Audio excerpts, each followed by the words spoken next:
그 유니버설 랭귀지라는 거는 제가 만든 이 조어인데 새로운 신조어일 수가 있는데 자연과학 전체를 관통하는 하나의 방법론으로서 제시한 용어입니다. 우리가 이제 그 융합의 시대라 하는데 융합의 시대가 먼저 우리가 할 수 있는 것부터 해야 되는 거죠. 자연과학조차도 각계 뭐 수십 개 분야가 있잖아요. 엄청나게 많은 자연과학 분야가 있고 우리 잠깐 둘러봐도 물리, 화학, 뭐 지구과학, 뭐 생물학, 진화학 많은 학문이 있는데 자연과학 내에서도 먼저 통합을 한번 해보자. 통합한다는 말은 무슨 말이냐 하면 어떤 기본 공통 학습할 내용이 있는가 그걸 살펴보는 거예요. 그랬더니 겉으로 보면 연력학인데 안으로 더 보면 핵융합 과정하고도 설명할 수가 있고 거기 생물학하고도 연결하면 원자 레벨에서 보면 다 만나는 거죠. 그래서 자연과학 전체를 저는 어떻게 보느냐 하면 세 가지 패턴으로 자연이 드러난다 보는 거예요. 그게 뭐냐면 시공의 춤, 그 다음에 원자의 춤, 세포의 춤. 그러니까 우리가 이렇게 거시적으로 먼저 만나는 거는 세포의 집합인 동식물의 움직임들이죠. 동식물의 모든 그런 생리학적인 문제들은 분자 레벨에서 보면 다 통합이 되는 거죠. 거기 이제 구체적으로 생물학은 아미노산이라든지 단백질 기반으로 된 많은 이야기가 있잖아요. 그럼 들어가면 DNA 이야기가 나오잖아요. 그럼 DNA든 아미노산이든 단백질이든 그다음 그 에너지 원인 탄수화물이든 그건 다 뭐냐면 기본 유니트의 무한 반복일 뿐이거죠. 이게 핵심이죠. 기본 유니트가 무한히 반복되는 현상일 뿐인 거죠. 그럼 그 기본 유니트만 이해하면 되는 거죠. 그게 생물학 편의 유니버설 랭귀지에 해당되는 거죠. 구체적으로 아미노산 코드, 그 다음에 그러니까 우리가 DNA 같으면 아데닌, 구아닌, 시토신, 티민 이런 것들, 그 다음 필수 아미노산 20개. 그리고 그게 화학하고 만나려면 어떻게 되죠? 원소로 넣으려면 만나게 되잖아요. 그게 뭐 아무리 뭐 복잡하지만은 생명 시스템은 CHNOP 이런 한 5-6개의 엘리먼트의 서큘레이션이 불가하거든. 그러면 케미스트리하고 만나는 거예요. 그럼 케미스트리하고 만나면 별하고는 어떻게 만날 수 있을 것 같아요? 네. 그거는 핵융합 과정을 이해하면 그 베타 붕괴를 통해 갖고 핵융합 과정을 이해하게 되면 그것이 엘리먼트 소위 말해서 중세시대 연금술사가 그리 꿈꿨던 금을 만드는 그 변천 과정하고 비슷한 거예요. 그걸로 통해서 모든 엘리먼트의 변환 과정으로 볼 수가 있는 거예요. 그럼 원자의 레벨에서는 재질학, 생물학, 핵융합, 별에 대한 물리 다른 거 아닌 거죠. 원자 사이의 인터랙션일 뿐인 거죠. 그 다음에 더 밑에 내려가면 이 모든 걸 생성하게 되는 질량이 어디서 나왔는가? 그게 바로 힉스 메커니즘이에요. 질량이 어디서 나오는가를 알면 우주의 모든 질량을 가진 입자들이 어떻게 출현했는가를 우리가 이해하게 되면 자연과학은 가장 밑바닥을 보게 되는 거죠. 그 위에 그것들이 모여갖고 원자가 되고 원자의 결합이 분자가 특히 그 분자 중에 고분자 물질들이 만든 게 생화학 현상이라고 보시면 되고 그렇죠. 고분자 물질 중에 대표적인 게 가장 유명한 고분자 물질이 고분자 분자가 뭔지 압니까? DNA예요. DNA를 거대한 분자로 봐야 되는 거예요. 생화학 분자예요. 그런 과정에서 이 전체를 관통하는 용어가 바로 유니버설 랭귀지예요. 이게 자연과학에서 도출된 용어긴 하지만은 그 속에 인문학도 다 들어갈 수 있다고 본 거죠, 저는. 왜냐하면 인문학은 우주 속에서 생명체에 관한 학문이에요. 생명체가 만들어낸 학문이잖아요, 명확하게. 그러면 유기물질, 그 중에 지구상의 행성지구에 생명체가 출현해갖고 척추동물이 나오고, 그 중에 포유동물이 출현했고, 그 중에 영장류가 출현했고, 그 중에 호모사피엔스가 출현한 거예요. 호모사피엔스가 대략 한 20만 년 동안 이렇게 지나오는 과정에서 랭귀지가 활성화, 랭귀지가 출현한 거예요. 언어가 출현한 거예요. 그래서 언어에 의해서 누로사이언스 이야기지만 언어에 의해서 마인드가 출현할 수가 있는 거예요. 그래서 우리가 보는 소사이어티가 출현한 거예요. 그리고 그 올라가면 우리가 먼저 알아야 되는 게 영장류 알아야 되죠. 포유동물 알아야 되죠. 그 다음 행성지구에서 척추동물의 출현을 이해해야 되죠. 그게 다 뭐냐. 그런 전체의 일련의 시간상에 펼쳐지는 이런 양상들을 꿰뚫어 볼 수 있는 하나의 툴이 있다면 그 속에 공통적인 세포의 춤, 원자의 춤, 시공의 춤을 관찰해 보면 된다는 거예요. 그걸 전체로 표현한 용어가 유니버설 랭귀지죠. 그런 방식으로 자연을 보고 인간 사회를 보고 인간이 만든 문화를 보겠다는 이 운동이 박자세가 추구하고 있는 유니버설 랭귀지를 바탕으로 한 학문을 하는 새로운 방법론이라고 보시면 됩니다. 네, 그래서 이번 이 책에서 그 유니버설 랭귀지에서 제가 이 표지를 디자인하면서 맨 밑에 층에는 행성지구의 가장 중요한 구성 요소를 제시를 했어요. 자, H2O, CO2, SiO2, 탄산칼슘. 이게 무슨 이야기냐면 행성지구가 형성됐을 때 산소하고 수소가 결합해서 물이라는 게 출현했어요. 그 다음에 카본하고 산소가 출현하는 거예요. 특히 물하고 이산화탄소, 이 두 관계에서 사실은 이산화탄소가 초기 지구의 20% 차지했던 이산화탄소가 지금은 석회암지대라는 거대한 대륙을 형성하게 되는 거예요. 대륙이 지나도 사실은 CO2 이 하나 속에 다 응축되어 있는 거예요. 그게 구체적 화학 이름은 탄산칼슘으로 드러나는 거죠. 이게 바로 우리가 아는 석회암지대의 본질인 거죠. 그래서 지구의 행성 지구를 한마디로 표현한 가장 중요한 엘리먼트 4가지를 제시했던 거예요. 그 다음 레벨은 뭐냐면 생명 시스템이요. 생명 시스템은 에너지가 있어야 되잖아요. 에너지의 어떤 방향성 있는 흐름이 바로 생명이니까요. 그게 에너지가 바로 생명의 아데노신 트리포스파이드로 제시한 거죠. 그 다음에 이게 사이클릭 AMP는 뭐냐 하면 바로 왜 제가 이걸 선택했느냐 하면 사이클릭 AMP는 생명체 셀 속에서 일어나는 세컨드 대표적인 메신지요. 요 엘리먼트 발견해서 노벨상을 받아요. 이 구조를 알아서. 이게 뭐냐 하면 모든 생화학에 가장 많이 쓰이는 세컨드 메신저예요. 세포 속에 일어난 전달 현상을 상당 부분이 사이클릭 AMP가 맡고 있는 거예요. 그래서 대표적으로 이걸 쓰는 거예요. 자, 그 다음에 이제 단계를 좀 높여갖고 요거는 이제 양자역학에서 나타나는 확률에 관한 거예요. 크사이 함수, 양자의 모든 상태를 대변하고 있는 이 크사이 함수의 여기 쓰면서 브라켓 요 표시를 통해 갖고 이게 바로 어떤 입자가 있을 확률을 표시하게 되는 거예요. 네. 자, 그 다음에 요것도 이제 계속해서 그 감마 매트릭스 이걸 통해 갖고 확률 흐름이란 개념을 넣으면서 입자 물리학의 문을 열어준 수식이 되는 거죠. 네. 그 다음 요거는 이제 왜 표시했나 하면 위치 벡터, 4차원의 위치 벡터, 4차원의 어떤 벡터, 그 다음에 이 커런트. 그러니까 우리가 3차원의 커런트는 전류라고 보시면 되는데 4차원 커런트에서는 이게 소면서 위커 보존의 커런트일 수도 있고 입자 물리학에서 가장 핵심이 그런 어떤 입자가 존재한다면 이 커런트를 개념을 찾아내면 이게 바로 하나의 대칭하고 상관관계를 갖게 되는 거죠. 그 입자 물리학의 아주 핵심을 나타내는 겁니다. 자, 그 다음 요거는 바로 그 유명한 언서터티 프린시플이죠. 예. 하이젠버그의 언서터티 프린시플, 불확정설 원리가 소위 말해서 위치 오퍼레이터하고 모멘텀 오퍼레이터의 교환자 관계에서 출현하는 겁니다. 요건 어떻게 되냐면 x 곱하기 p 마이너스 p 곱하기 x 두 개의 오퍼레이터를 그 오퍼레이션하는 순서에 따라서 동일할 것 같으면 이게 바로 고점역학이 되는 거죠. 이 값이 제로가 되면 고점 물리학이 되고 이 값이 어떤 적지만은 어떤 양을 가질 때 이 양자의 세계로 되는 거죠. 바로 그걸 나타내는 거죠. 또 이거는 라플라시안, 이거는 소위 말해서 시공의 이제 4차원을 보면 시공에서 주로 이제 공간에서의 그 방향에 따른 미분 값의 벡터 형태를 취하는 거죠. 네. 그 다음에 이제 4차원 시공에서 시공의 공률, 일반 상대성 이론 나타낸 거죠. 요까지만 해도 여러분들 아시다시피 시공의 춤, 원자의 춤, 세포의 춤이 다 들어있는 거죠. 네. 거기로 올라가면 이제 E = MC 제곱, 아시다 특수상대성 이론을 언급했던 거고. 그 다음에 델타 18, 이거는 뭐냐 면 지금 신생대 추적하는 데 과정에서 가장 중요한 게 뭐냐 하면 신생대 그 6,500만 년 동안의 행성지구 표면의 온도의 변화, 그 온도의 변화를 추적해야 되는데 그게 얼음 결정 속에 갇힌 산소 동위원소 18번의 비율을 따져보면서 결국은 이게 그 신생대의 기후를 복원할 수 있는 결정적인 인자가 되는 거죠. 그래서 이걸 제시한 거예요. 예.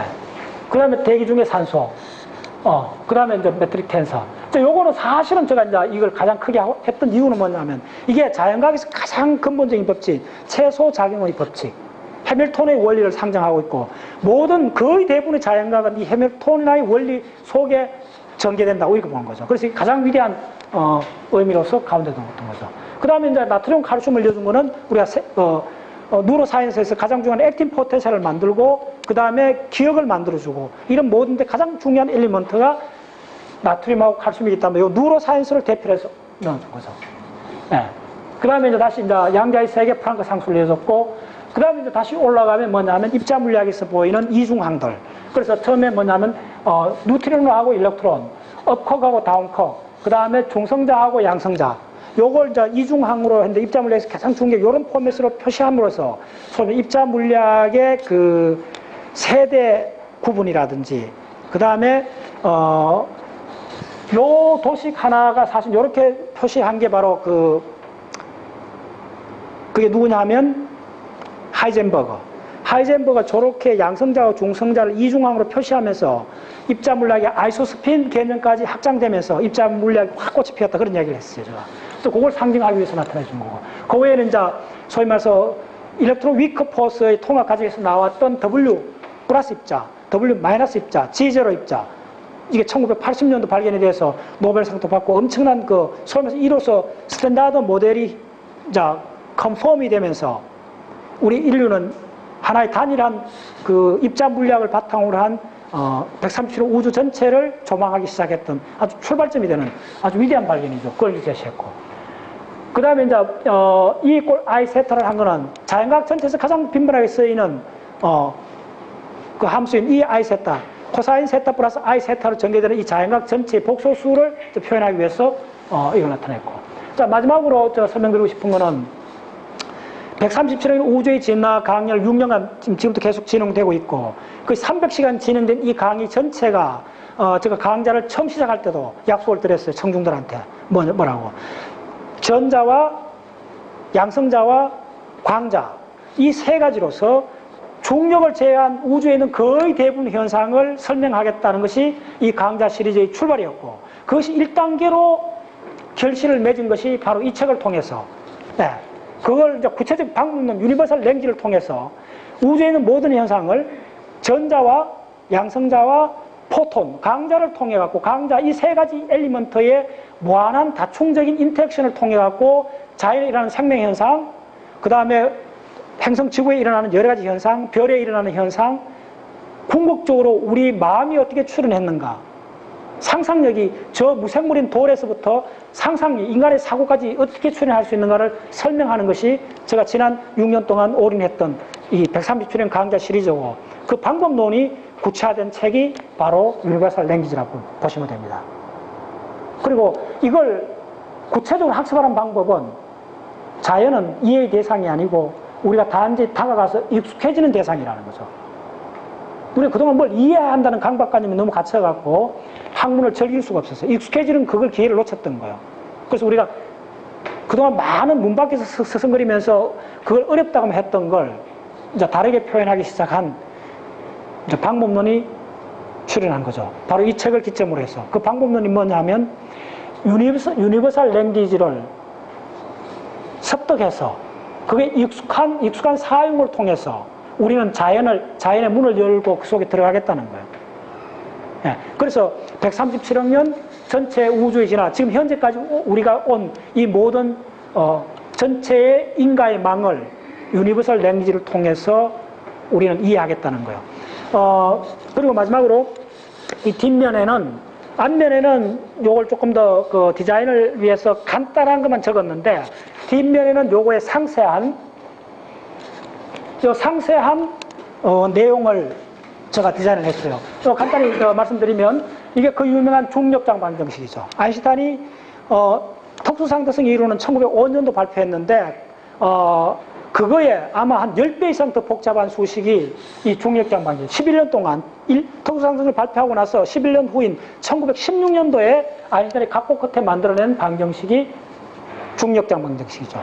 이 중력 방정식은 우주에는 모든 그 시공의 휘어짐은 우주에 있는 물질 에너지 텐사에서 시공의 휘어짐이 결정이 되고, 우주에 존재하는 모든 파티클들은 그렇게 형성된 시공의 길을 따라갈 수밖에 없다는 그 위대한 언지를 준, 인류한테 새로운 세계상을 보여준 가장 위대한 수식이죠. 예. 그리고 그 해당되는 이 중력에 의해서, 물질 에너지 텐사에 의해서 형성된 시공의 길, 바로 이게 운동, 모든 우주에 있는 입자들이 따를 수밖에 없는 운동 방정식이 이게 그 유명한 적지선 방정식이죠. 요 방정식하고 요 방정식은 동전의 양면 같은 한 몸입니다. 이 방정식하고 이 방정식은 이 방정식은 시공의 공률을 결정해주면 그렇게 결정된 공률을 따라가는 운동의 방정식이 되는 거죠. 그 유명한 첩지선 방정식이죠. 네.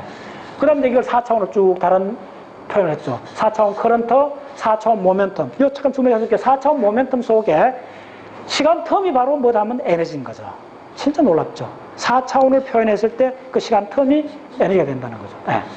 그리고 이제 위에 올라가면 스탠다드 모델 SU2 곱하기 SU1, U1. 예.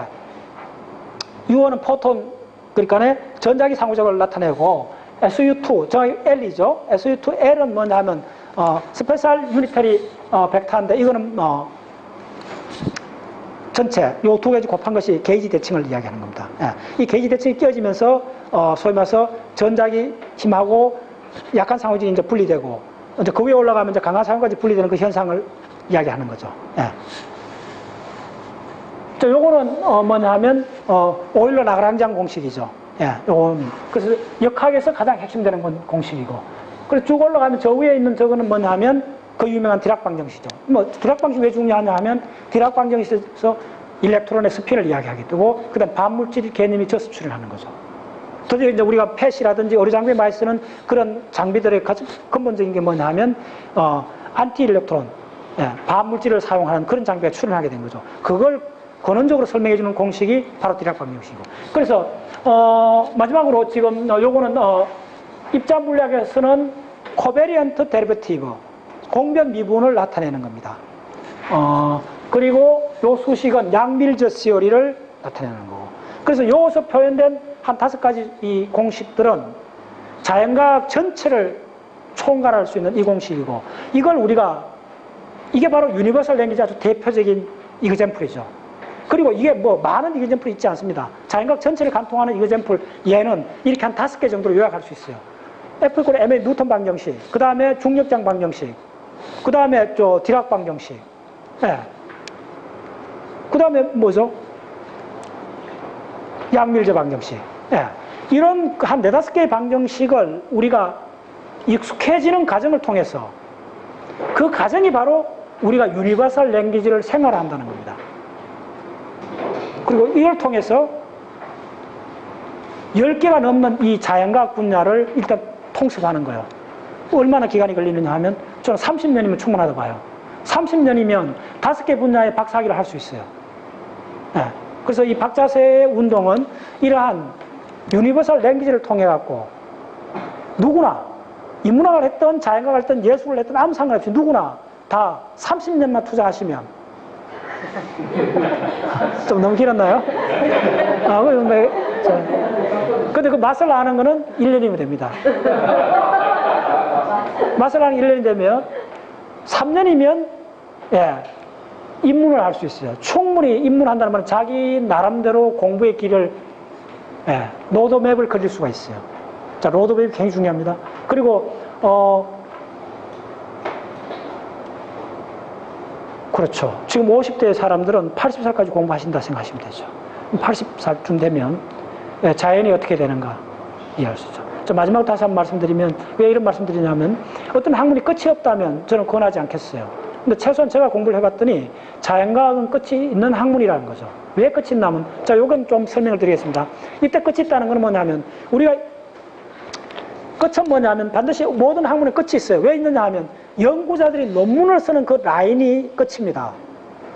논문은 전부 다 새로운 분야를 들어가는 거거든요. 지금까지 기존에 어떤 새로운 걸 발견하면 논문이 되거든요. 새로운 설명. 그럼 그 넘어서는 없는 거예요. 연구자들이 하고 있는 일선의 라인이 지식의 프론트 라인이요. 그 다음은 없어요. 그 다음 인류는 몰라요. 그러면 자연과학은 우리가 할 수 있는 거는 그 논문이 나와서 몇 년 지나면 그게 대학원 교과서로 정착이 돼요. 교과서로 정착이 되면 그거는 거의 에러가 없는 상태로 그쪽의 전문가들 사이에 일단 검증을 받은 시스템으로 인류한테 공부되는 클래스 텍스트북이 되는 거예요.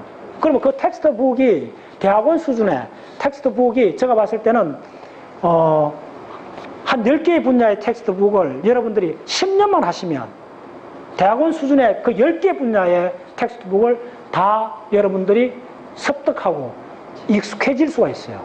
단 그 방법도 하나밖에 없어요. 이해하려고 들어가지 말고 익숙해지려고 하세요. 그런 과정에서 모든 학문은 제가 언어학이라고 부르는 거죠. 그래서 그 언어학에 모든 학자들이, 모든 사람들이 들어갈 수 있는 언어를 제가 제시를 한 거죠. 우리 단체 회원들하고 같이 이 책을 쓰면서 그 언어를 제시한 거죠. 그 언어가 뭐죠? 예, 유니버설 랭귀지입니다. 예, 수고했습니다.